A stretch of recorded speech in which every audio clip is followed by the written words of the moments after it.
शिवलिंग के बताए हैं जहाँ पर भूल से भी अगर कोई चंदन की उंगलियां लगा देता है, 7 स्थान ऐसे हैं जहाँ चंदन की मात्र उंगलियां लगा देने से ही शिव पितृलोक के पितरों को मुक्ति प्रदान करके वैकुंठ लोक का निवास करते हैं। 7 स्थान।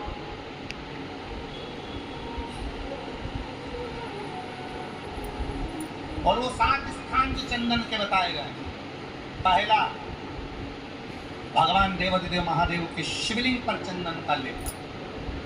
समझ लेना जरा बहुत अच्छे से।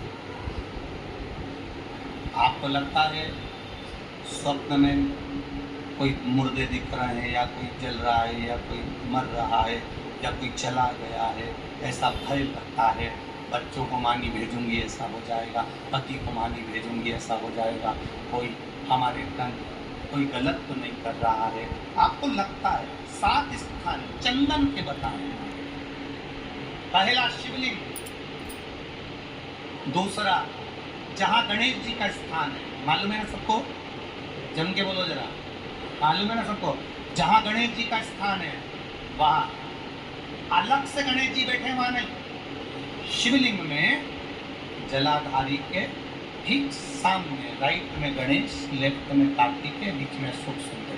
तो पहला चंदन बाबा के शिवलिंग पर, दूसरा गणेश जी पर चंदन की उंगली, तीसरा षडानंद कार्तिकेय पर चंदन की उंगली, चौथा अशोक सुंदरी पर चंदन की उंगली, पांचवा जलाधारी पर चंदन की उंगली, छठा जो शिवलिंग का जल बह रहा है इसके ठीक विपरीत की ओर चंदन की उंगली, और 7वां चंदन नंदी के मस्तक के ऊपर जो 2 सींग लगे रहते हैं उस पर चंदन की उंगली। ये कब लगाई जाती है?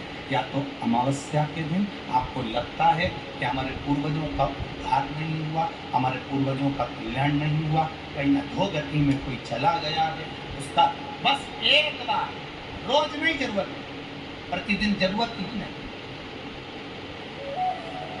महीने में एक बार अगर अमावस्या के दिन भी आपने चंदन के थोड़ा सा चंदन अगर मेरे देवाधिदेव महादेव को 7 स्थान पर समर्पित किया है। अशोक यहाँ पर वर्णन कर रही है, मैना, धन्या और कला की कथा कर रही है। तीनों ने सनकादि ऋषियों से मांगा। चंदन भगवान अति प्रिय होता है, और चंदन ही एक ऐसा होता है जो पितरों को भी प्रिय होता है, जिसका स्पर्श मात्र लगने से पूर्वजों का कल्याण